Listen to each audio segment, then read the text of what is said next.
फिर से आपका स्वागत है सेंट्रल एकेडमी ऑनलाइन क्लासेस में। अभी तक हमने जो टॉपिक पढ़ लिया था वो था वॉइस, जिसमें हमने अफर्मेटिव सेंटेंस यानी कि साधारण वाक्यों के बारे में अध्ययन कर लिया था। अब आज हम बात करेंगे कुछ ऐसे सब्जेक्ट्स की जो एक्टिव वॉइस के सेंटेंस में दिए होने पर भी उन्हें पैसिव वॉइस में चेंज करते समय लगाया नहीं जाता है। ये कौन से सब्जेक्ट होते हैं और उन्हें कहाँ नहीं लगाया जाता है, इसके बारे में अभी भी हम बात कर लेते हैं। कुछ सब्जेक्ट हैं जैसे कि सम है, समवन है, एनी है, एनीवन है,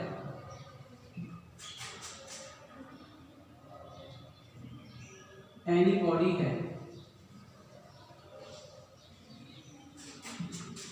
somebody है,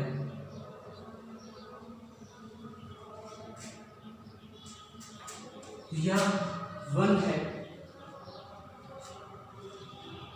या इनके अलावा भी अगर पहले से कोई ज्ञात करता हो, ज्ञात करता से कहने का मतलब हमारा ये है कि सामान्यतया जो कार्य उन्हीं के द्वारा ही किए जाते हों या किए जा सकते हों। जैसे कि अरेस्ट करने का कार्य सामान्यतया पुलिस के द्वारा ही किया जाता है, चोरी का कार्य सामान्यतया चोर के द्वारा ही किया जाता है। तो ऐसे जो कार्य होते हैं वो पहले से ही अपने कर्ता के बारे में जानते हैं। तो ज्ञातकर्ताओं के बारे में अगर कोई किसी वाक्य में उन्हें दिया गया होता है तो उनको भी हम सामान्यतया उनकी क्योंकि महत्वता कम होती है इसलिए उन्हें पैसिव वॉइस में चेंज करते समय नहीं लगाया जाता है। जैसे कि पुलिस है जो कि अरेस्ट करने का कार्य करती है, इसके अलावा थीफ है,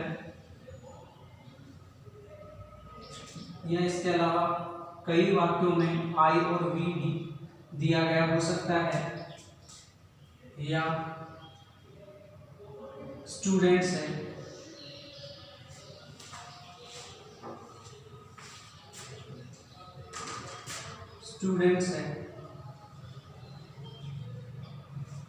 इत्यादि। ये बहुत से ऐसे शब्द होते हैं जो पहले से ज्ञात करता होते हैं हमारे लिए और इसी के कारण उनका पैसिव वॉइस में चेंज करते समय उन्हें लगाया नहीं जाता है। इसमें मैं एक शब्द और ऐड कर देता हूँ, पीपल। तो ये कुछ एक शब्द हैं। इनके अलावा भी अगर वाक्य में आपको लगता है कि कोई वाक्य में करता है वो ज्ञात करता है यानी उसकी भूमिका के बारे में बोलने वाले और सुनने वाले दोनों को पहले से पता है तो निश्चित रूप से उन्हें पैसिव वॉइस में लगाया नहीं जाता है चेंज करते समय। जैसे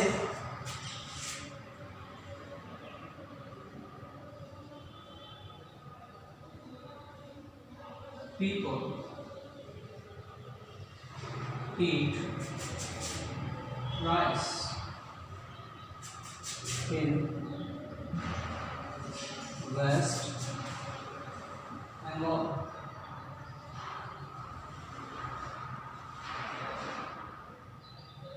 फॉर एग्जाम्पल ये सेंटेंस है, पीपल ईट राइस इन वेस्ट बंगाल।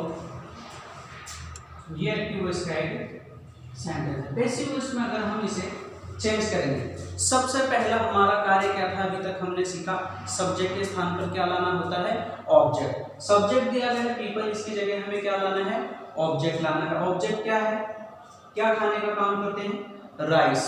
तो यहाँ पे हमारा जो ऑब्जेक्ट है वो हो जाएगा राइस। फिर यहाँ पे देखिए हमें दिया गया है ईट, हमें सेकंड नंबर पे लगानी होती है हेल्पिंग वर्ब। यहाँ पे मेन वर्ब की फर्स्ट फॉर्म ईट दिया गया है बिना किसी हेल्पिंग वर्ब के। इट मींस ये प्रेजेंट सिंपल टेंस हुआ। प्रेजेंट सिंपल टेंस के अकॉर्डिंग हम यहाँ पर हेल्पिंग वर्ब लगाएंगे इस एम-आर में से, तो राइस इज सिंगुलर और इसी के अकॉर्डिंग हेल्पिंग वर्ब आ जाएगी इज। और जो भी मेन वर्ब की फॉर्म दी गई होती है उसे कौन सी फॉर्म में चेंज कर देते हैं, थर्ड फॉर्म में चेंज कर देते हैं। तो ईट की थर्ड फॉर्म बन जाएगी ईटन। फिर बाय लगा करके सब्जेक्ट लगाते हैं। तो यहाँ पर ये जो पीपल शब्द है मैंने आपको पहले ही बता दिया था, पहले से कोई ज्ञात करता है अनसर्टेन सब्जेक्ट होता है तो उसको कभी भी पैसिव वॉइस में चेंज करते समय लगाया नहीं जाता है, तो बाय पीपल नहीं होगा। और हम इसमें अदर वर्ड जो कि वेस्ट बंगाल दे रखा है वो ऐसा का ऐसा लिख लेंगे। Full stop. ये हो जाएगा हमारा एक्टिव वॉइस से पैसिव वॉइस में चेंजमेंट। अब एक और एग्जांपल से समझ लेते हैं इसी वाक्य को। जैसे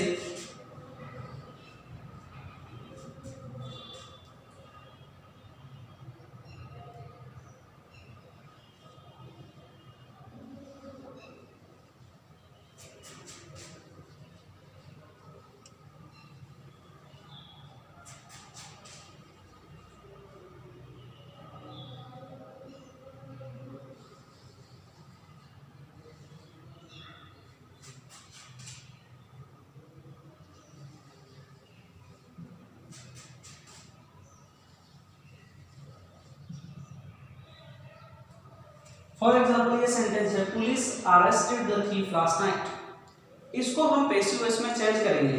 तो सबसे पहले हम वही काम करेंगे, सब्जेक्ट के स्थान पर क्या लाएंगे, ऑब्जेक्ट। ऑब्जेक्ट यहाँ पे क्या दिया हुआ है, द थीफ, तो आ जाएगा द थीफ।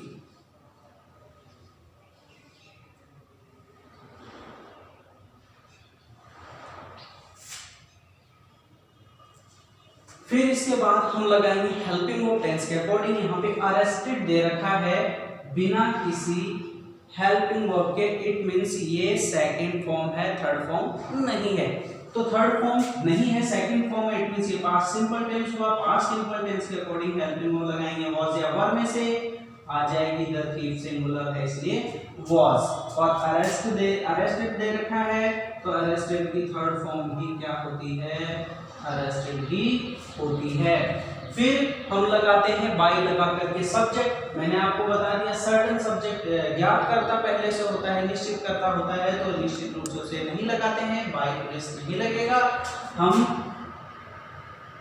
जो कुछ भी अब बच गया है लास्ट नाइट उसे ऐसा कैसा लगाने आ जाएगा, लास्ट नाइट। ये हमारा पैसिव वॉइस का वाक्य बन जाएगा। तो ये अब हम बात कर लेते हैं ज्ञातकर्ताओं के अलावा कुछ सेंटेंस की। तो अगर हम अभी तक जो हमने सेंटेंस पढ़े हैं वो हमारे नियमों के अकॉर्डिंग थे, जो अभी तक हम पढ़ते हैं, लेकिन कुछ एक सेंटेंसेस ऐसे भी होते हैं जो कि अभी तक के हमारे पढ़े हुए नियमों से थोड़ा लिटिल बिट हटके होते हैं। उनको कैसे चेंज किया जा सकता है, कैसे वो चेंज होते हैं, उसके बारे में हम डिस्कशन कर लेते हैं। जैसे आज हम सबसे पहले बात करेंगे, हमारे एक पॉइंट है गोइंग टू, इस के बारे में बात करेंगे। गोइंग टू से बनने वाले वाक्यों को कैसे चेंज किया जा सकता है, कैसे इसका स्ट्रक्चर होता है। तो सबसे पहले हम एक वाक्य देखेंगे इसमें उदाहरण के लिए, I am going to open a new shop next week। For example ये सेंटेंस है, I am going to open a new shop next week. हमें इसे पैसिव वॉइस में चेंज करना है। देखिए अभी तक जो हमने सेंटेंसेस पढ़े हैं एक्टिव वॉइस से पैसिव वॉइस में, तो उसी के अकॉर्डिंग ही हमें, बिल्कुल उसी के अकॉर्डिंग ही चलना है, कोई उससे हट के नहीं जाना है। केवल एक चेंजमेंट को आपको बहुत अच्छे तरीके से समझना है। क्या कि पहली बात तो हमें ये कंसर्न ये समझना है कि गोइंग टू का यूज कहां पर दिया गया है। इसका यूज दिया गया है इस हेल्पिंग वर्ब से पहले। तो क्योंकि गोइंग टू का यूज दिया गया है हेल्पिंग वर्ब से पहले, तो जब हम एक्टिव वॉइस से पैसिव वॉइस में चेंज करेंगे सेंटेंस को, तो भी उसे हेल्पिंग वर्ब के तुरंत बाद ही लगाना है। लेकिन हमें चेंजमेंट क्या करना है कि गोइंग टू के साथ तो हमेशा आती है मेन वर्ब की फर्स्ट फॉर्म, और गोइंग टू के बाद अगर बी जोड़ दिया जाए, क्या जोड़ दिया जाए, बी जोड़ दिया जाए, यानी गोइंग टू को गोइंग टू बी बना दिया जाए, तो हमेशा यहाँ पे मेन वर्ब की जो फर्स्ट फॉर्म होगी उसकी जगह क्या कौन सी फॉर्म आ जाएगी, मेन वर्ब की थर्ड फॉर्म आ जाएगी। बाकी वो के वो रूल्स हैं, सब्जेक्ट के स्थान पर ऑब्जेक्ट आना है, सेकंड नंबर पे हेल्पिंग वर्ब लगानी है, वो सारे रूल वैसे के वैसे रहेंगे। जैसे हम इसे ट्रांसलेट करके इसको चेंज करके देख लेते हैं। जैसे सबसे पहला काम है सब्जेक्ट के स्थान पर क्या लाना है, ऑब्जेक्ट। सब्जेक्ट के स्थान पर ऑब्जेक्ट लाना है तो ऑब्जेक्ट क्या दिया हुआ है हमें, मैन वर्ब के तुरंत बाद ए न्यू शॉप, ये है हमारा ऑब्जेक्ट। तो इसे हम सबसे पहले लेकर आएंगे, ए न्यू शॉप, ये हो गया हमारा ऑब्जेक्ट। अब इसी के अकॉर्डिंग हमें दूसरे नंबर पे क्या लगानी है, हेल्पिंग वर्ब। तो यहाँ पे देखिए शॉप की संख्या 1 दे रखी है, फर्स्ट ये सिंगुलर हो गया, दूसरा यहाँ पे हेल्पिंग वर्ब के रूप में एम दे रखा है, इट मींस हमें इज एम आर में से ही लगाना है। तो ए सिंगुलर है तो यहाँ पे शॉप क्योंकि सिंगुलर है इज आ जाएगा। फिर यहाँ पे एम के साथ तुरंत बाद गोइंग टू दे रखा है तो यहाँ पर भी हमें क्या लगाना है, गोइंग टू ही लगाना है। और क्या जोड़ देना है, बी जोड़ देना है। अब ये जो मैन वर्ब की फर्स्ट फॉर्म थी ये कौन सी फॉर्म में चेंज हो जाएगी, थर्ड फॉर्म में चेंज हो जाएगी। तो ओपन की थर्ड फॉर्म क्या होती है, ओपन होती है। इसके बाद हम लगाएंगे बाई लगाकर सब्जेक्ट दे रखा आई, लगा देंगे मी, इसे चेंज कर दिया जो हमने फर्स्ट जो इंडेक्स देखी थी उसके अकॉर्डिंग, और अदर बच गया नेक्स्ट वीक, हम इसे लास्ट में ऐसा का ऐसा लिख देंगे और full stop. And your shop is going to be open by the next week. इस तरह से गोइंग टू से बनने वाले सेंटेंस चेंज होते हैं। इसका एक और एग्जांपल देख करके हम समझ लेते हैं। जैसे मैं यहाँ पर बता रहा हूँ आपको एक sentence,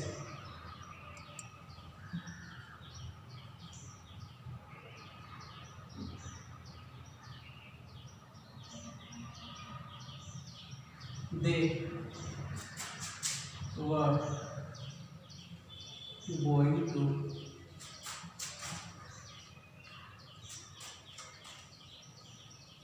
teach me then,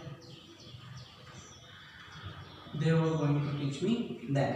for example ये सेंटेंस आ गया, हम इसे किस में चेंज करेंगे, पैसिव वॉइस में चेंज करेंगे।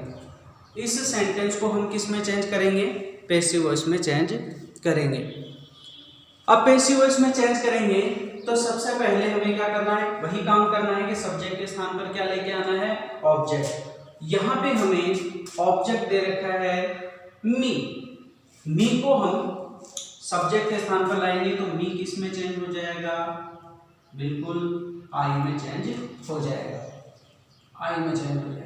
अब क्योंकि ये मी है आई में चेंज हो गया तो हम इसके अकॉर्डिंग लगाएंगे हेल्पिंग वर्ब। यहाँ पे हेल्पिंग वर्ब जब लगाएंगे तो यहाँ पे देखिए हमें वर दी गई है, वर हेल्पिंग वर्ब, यानी हमें किस में से लगाना है, वॉज या वर में से ही एक लगानी है। तो आई के साथ हमेशा ही हेल्पिंग वर्ब के रूप में आती है वॉज। इसके बाद हमें क्या लगाना है, गोइंग टू, तो आ जाएगा गोइंग टू। इसके साथ हमें क्या ऐड करना है, बी ऐड करना है। अब ये जो मैन वर्ब की फर्स्ट फॉर्म है कौन सी फॉर्म में चेंज हो जाएगी, थर्ड फॉर्म में चेंज हो जाएगी। तो टीच की थर्ड फॉर्म होती है टॉट।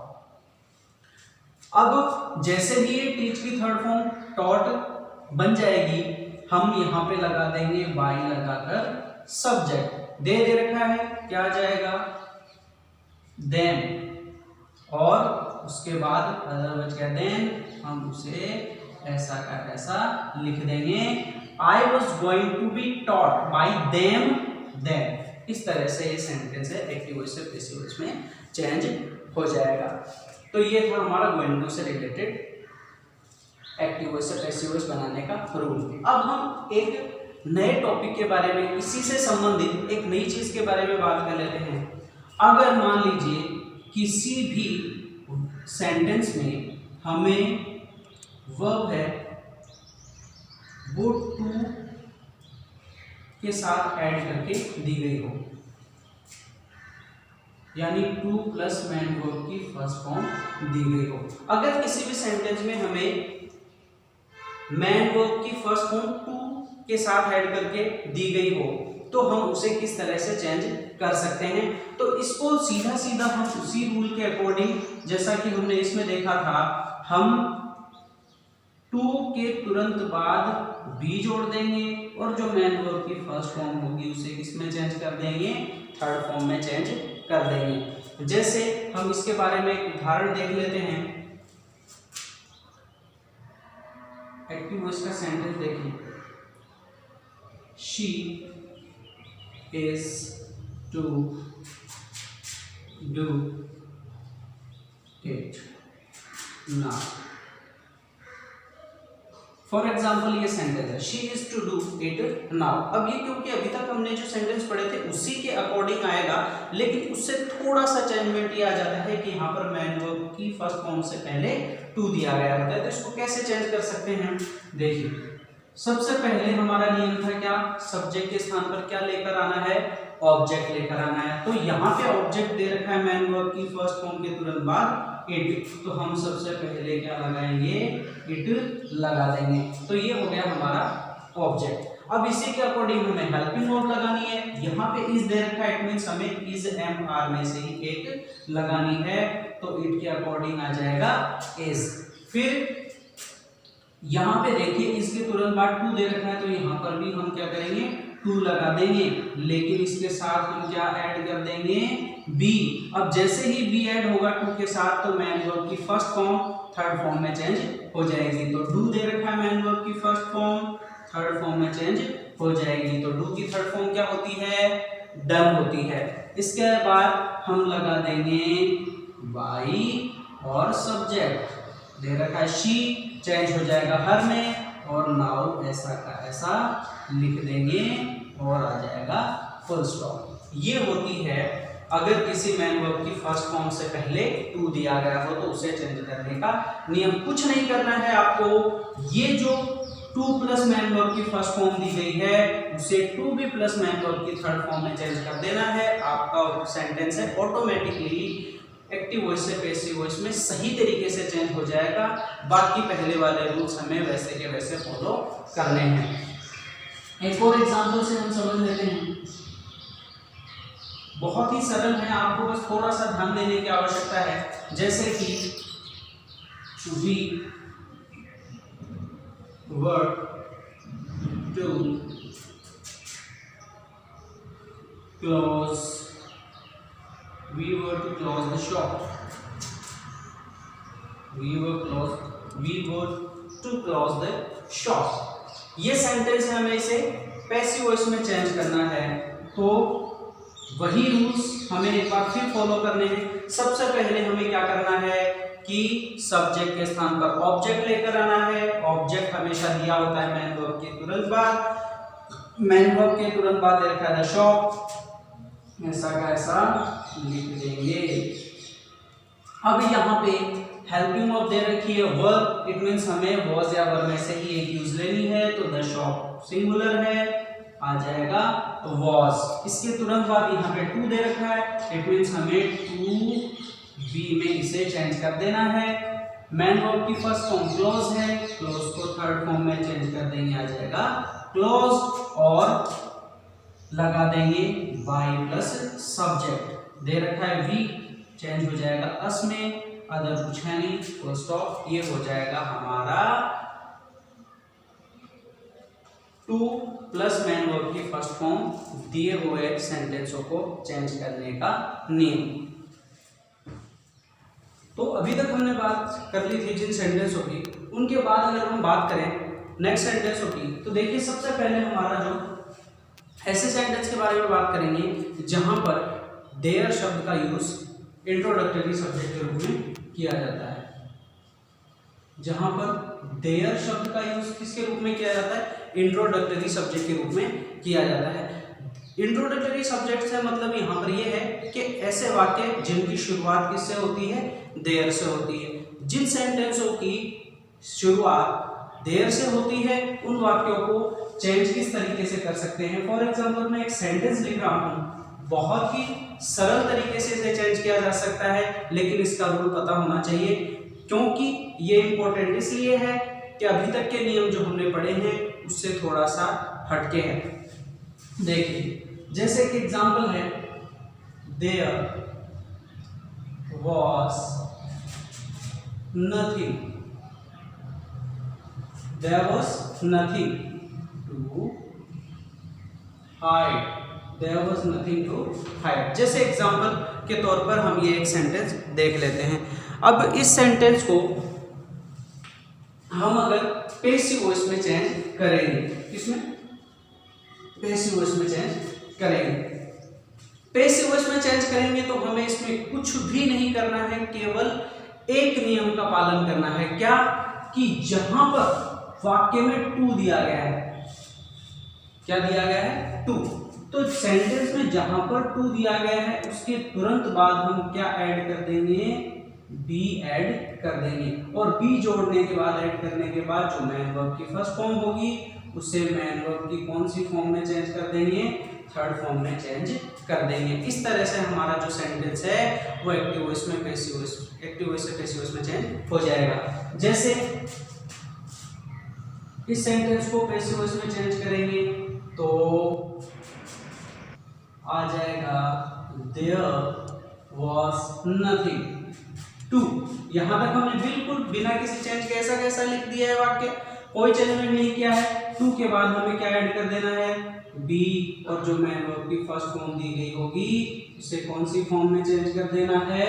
थर्ड फॉर्म में चेंज कर देना है। इसके आगे कुछ भी लिखा हुआ नहीं है इसलिए नहीं लिखेंगे, अगर कुछ लिखा हुआ होता है वो भी बिना परिवर्तन के वैसा का वैसा लिख दिया जाता है। इस तरह से ये हमारा सब ये जो सेंटेंस है वो चेंज हो जाता है। एक और एग्जांपल से समझ लेते हैं, बहुत ही सरल है।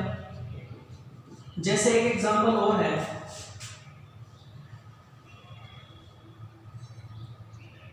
there is much more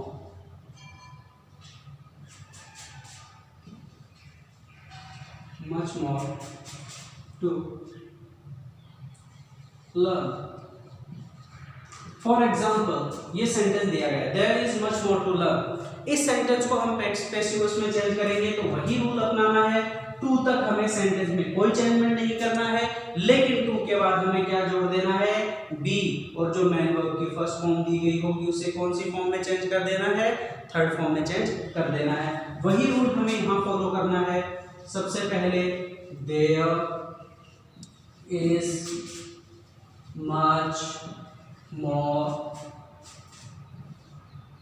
to, ऐसा कैसा लिख देना है, और बी जोड़ करके मैन वर्ब की फर्स्ट फॉर्म को थर्ड फॉर्म में चेंज कर देना है। आप थर्ड फॉर्म के रूप में, लर्न की थर्ड फॉर्म के रूप में इस शब्द का भी यूज ले सकते हैं या इस शब्द का भी यूज ले सकते हैं। दोनों ही वर्ड्स हैं वो बिल्कुल सही करेक्ट थर्ड फॉर्म है, ये भी सही है और ये भी सही है। आपकी चॉइस है कौन सी इसमें थर्ड फॉर्म के रूप में यूज लेना चाहते हैं। ठीक है, अब ये थे देयर से बनने वाले वाक्य। अब हम बात कर लेते हैं डबल ऑब्जेक्ट वाले सेंटेंसों की। डबल ऑब्जेक्ट वाले सेंटेंसों की तो देखिए, डबल ऑब्जेक्ट वाले सेंटेंस जो होते हैं इसका मतलब ये है कि ऐसे वाक्यों में दो ऑब्जेक्ट पाए जाते हैं। और हमेशा याद रखना, जिन सेंटेंसों के अंदर डबल ऑब्जेक्ट यानी दो ऑब्जेक्ट पाए जाते हैं उनको चेंज भी कितने तरीके से किया जा सकता है? दो तरीके से चेंज किया जा सकता है। तो दो तरीके से चेंज किया जा सकता है, तो हमें पहले ये समझना होगा कि इन दोनों ऑब्जेक्टों के अंदर जो अंतर होता है वो अंतर क्या होता है। तो देखिए, हम इस अंतर को समझेंगे। इसके अंदर दो ऑब्जेक्ट पाए जाते हैं, एक का नाम होता है इनडायरेक्ट ऑब्जेक्ट, इनडायरेक्ट ऑब्जेक्ट, और जो दूसरा ऑब्जेक्ट होता है उसे हम कहते हैं डायरेक्ट ऑब्जेक्ट। अब इनडायरेक्ट ऑब्जेक्ट और डायरेक्ट ऑब्जेक्ट को भी यूज लेने का वाक्य में एक निश्चित क्रम होता है। क्या निश्चित क्रम होता है? वाक्य में हमेशा ही ऑब्जेक्ट के रूप में जो पहले दिया गया होता है वो इनडायरेक्ट ऑब्जेक्ट होता है और जो बाद में दिया गया होता है वो डायरेक्ट ऑब्जेक्ट होता है। इस तरीके से हम पहचान सकते हैं कि डायरेक्ट ऑब्जेक्ट कौन सा है और इनडायरेक्ट ऑब्जेक्ट कौन सा है। वाक्य में जो पहले दिया गया होगा वो इनडायरेक्ट ऑब्जेक्ट है और जो बाद में दिया गया है वो डायरेक्ट ऑब्जेक्ट है। अगर ये आपके समझ में नहीं आता है तो और भी तरीके से इन ऑब्जेक्ट को पहचाना जा सकता है, इनमें अंतर किया जा सकता है। कैसे? जैसे किसी सेंटेंस को पढ़ने पर यदि हमें क्या शब्द का आंसर मिल जाता है, जो शब्द क्या शब्द का सही आंसर देता है वह तो होता है हमेशा कौन सा ऑब्जेक्ट? Direct object. वह हमेशा डायरेक्ट ऑब्जेक्ट होता है और जो किसे या किसको इस शब्द का सही आंसर देता है वह हमारा कौन सा ऑब्जेक्ट होता है? इनडायरेक्ट ऑब्जेक्ट होता है। ठीक है, क्या शब्द का आंसर देने वाला डायरेक्ट ऑब्जेक्ट और किसे या किसको शब्द का आंसर देने वाला इनडायरेक्ट ऑब्जेक्ट। ये आप प्रश्न बना करके सेंटेंस को देख सकते हैं। मान लीजिए आपको इससे समझ में भी नहीं आता है तो आप एक तरीका और अपना सकते हैं। क्या? कि जो व्यक्ति आता है, पर्सन यानी कि व्यक्ति है, वो हमेशा कौन सा ऑब्जेक्ट होता है?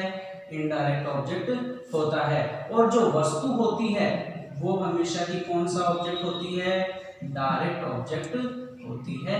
ये हमेशा आपको ध्यान रखना है। तो किसी भी तरीके से पहचान सकते हैं। पहले हमेशा इनडायरेक्ट ऑब्जेक्ट दिया गया होता है, बाद में हमेशा डायरेक्ट ऑब्जेक्ट दिया गया होता है। क्या शब्द का आंसर देने वाला डायरेक्ट ऑब्जेक्ट होता है, किसे या किसको आंसर देने वाला इनडायरेक्ट ऑब्जेक्ट होता है।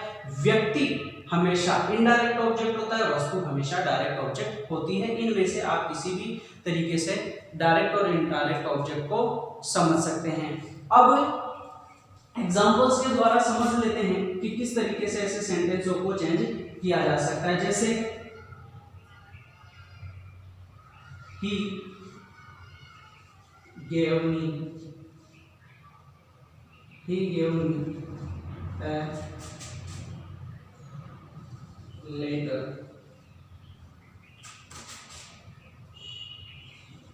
last day। ये सेंटेंस हमें दिया गया है। तो देखिए यहाँ पे मैन वर्ब दे रखी है गिव, इसके तुरंत बाद एक तो मी दे रखा है और एक है लेटर दे रखा है। अब यहाँ पे देखिए मी है, इसको सभी तरीकों से आप पहचान सकते हैं। पहले दिया गया इट मींस ये कौन सा है? Indirect object.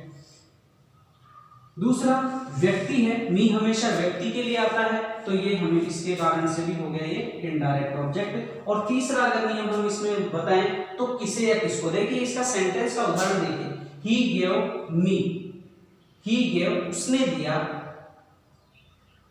Me a letter मुझे एक पत्र। तो किसे दिया? मी यानी मुझे। तो यहां पर किसे दिया गया? मी यानी मुझे।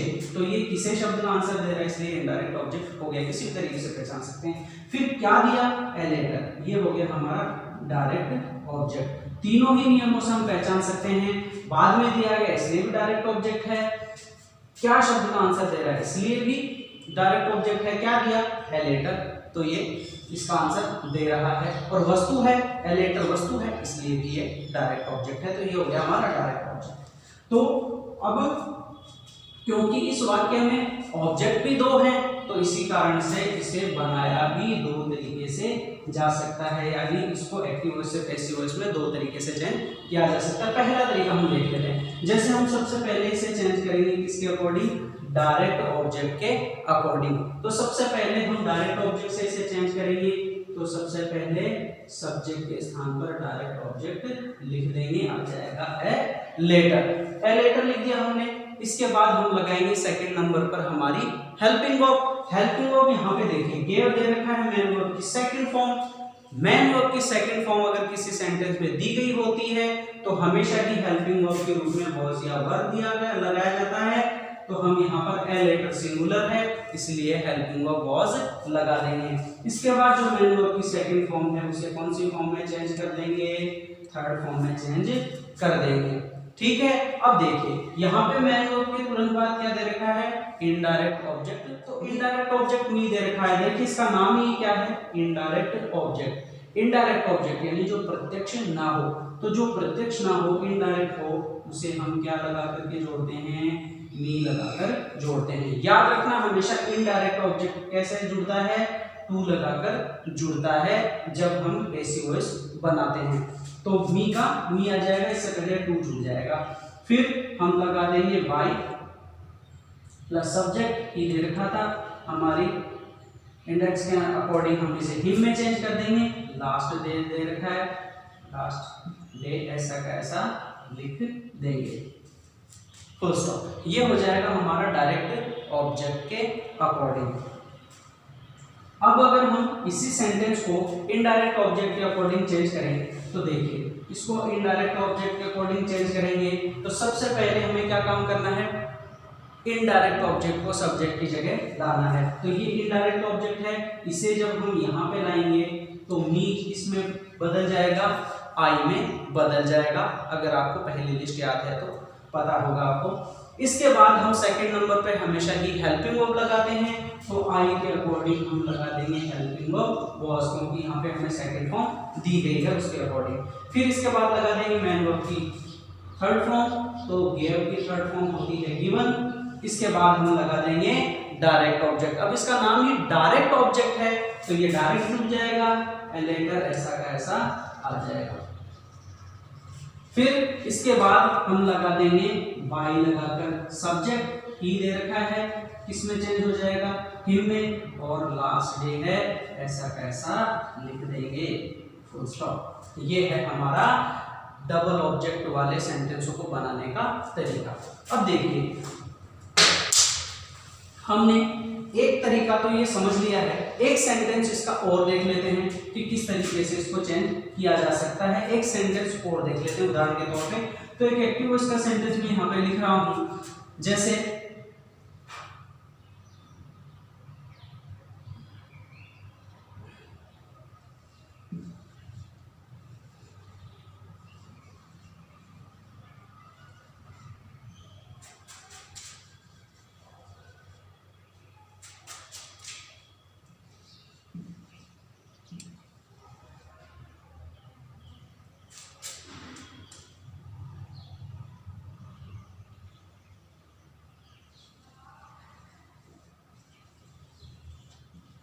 फॉर एग्जाम्पल ये एक सेंटेंस है, she delivered them a lecture long ago. इस सेंटेंस को हम पैसिव वॉइस में चेंज करेंगे। तो देखिए, इसमें भी ऑब्जेक्ट दो हैं, तो दो तरीके से इसे चेंज किया जा सकता है। हम सबसे पहले करेंगे इसे चेंज डायरेक्ट ऑब्जेक्ट के अकॉर्डिंग। डायरेक्ट ऑब्जेक्ट दे रखा है ए लेटर, ए लेक्चर, तो इस लेक्चर के अकॉर्डिंग हम चेंज करेंगे। तो सबसे पहले लिख देंगे लेक्चर। यहाँ पे हमें डिलीवर्ड दे रखा है, तो डिलीवर्ड मैन वर्ब की सेकंड फॉर्म है, इसी के अकॉर्डिंग हेल्पिंग वर्ब लग जाएगी वॉज या वर में से वॉज। ठीक है, इसके बाद हम लगा देंगे मैन वर्ब की थर्ड फॉर्म। डिलीवर्ड की थर्ड फॉर्म क्या होती है, डिलीवर्ड ही होती है। फिर इसके बाद हम लगा देंगे इनडायरेक्ट ऑब्जेक्ट। तो इनडायरेक्ट ऑब्जेक्ट यहाँ पे देम दे रखा है, इनडायरेक्ट ऑब्जेक्ट सीधा नहीं जुड़ता है, तो टू लगा करके इसे जोड़ देंगे, टू देम ऐसा का ऐसा आ जाएगा। याद रखना इसमें कोई चेंजमेंट नहीं होगा, देम का देम ही आएगा, मी का मी ही आएगा, ऐसा का ऐसा आएगा, लेकिन इससे पहले टू जुड़ जाएगा। फिर हम लगा देंगे बाय लगाकर सब्जेक्ट, शी दे रखा है, किस में चेंज हो जाएगा, हर में, और अदर दे रखा है लॉन्ग एगो, ऐसा का ऐसा लिख देंगे, फुल स्टॉप। तो इस तरीके से हमारा ये डायरेक्ट ऑब्जेक्ट के अकॉर्डिंग चेंज हो जाएगा। अब हम बात कर लेते हैं डायरेक्ट ऑब्जेक्ट के बाद में इनडायरेक्ट ऑब्जेक्ट से। इनडायरेक्ट ऑब्जेक्ट से चेंज करेंगे तो देखिए, सबसे पहले हमें सब्जेक्ट के स्थान पर लाना है इनडायरेक्ट ऑब्जेक्ट। यहाँ पे इनडायरेक्ट ऑब्जेक्ट हमें दे रखा है देम, इसे यहाँ पर लाएंगे तो किस में चेंज हो जाएगा, ये दे में चेंज हो जाएगा। अब दे आ गया है तो दे के अकॉर्डिंग हमें हेल्पिंग वर्ब भी लगानी है। यहाँ पे मैन वर्ब की सेकंड फॉर्म दे रखी है, तो वॉज या वर में से लगा देंगे वर, क्योंकि दे प्लूरल है इसके लिए। इसके बाद हम लगा देंगे मैन वर्ब की जो भी फॉर्म दी गई हो, थर्ड फॉर्म में उसे चेंज कर देंगे। तो डिलीवर्ड दे रखा है, डिलीवर्ड की थर्ड फॉर्म होती है डिलीवर्ड। इसके बाद हम लगा देंगे डायरेक्ट ऑब्जेक्ट, ए लेक्चर दे रखा है, तो ए लेक्चर ऐसा का ऐसा लिख देंगे। इसके बाद हम लगा देंगे बाय लगाकर सब्जेक्ट दे रखा है शी, कन्वर्ट हो जाएगा हर में, और लॉन्ग एगो दे रखा है अदर वर्ड के रूप में, ऐसा का ऐसा लिख देंगे full stop. They were delivered lecture bye her long ago. तो ये है डबल ऑब्जेक्ट से बने वाले वाक्य। आई होप आपको बहुत अच्छे से समझ में आ गए होंगे। आप चाहे तो इसका स्क्रीनशॉट भी ले सकते हैं। इसके बाद जो सेंटेंस हैं उनकी चर्चा हम अगले हमारे वीडियो के अंदर करेंगे। तब तक आप इनके ऊपर कमांड कीजिए, इनका अभ्यास कीजिए, जितना अभ्यास करेंगे याद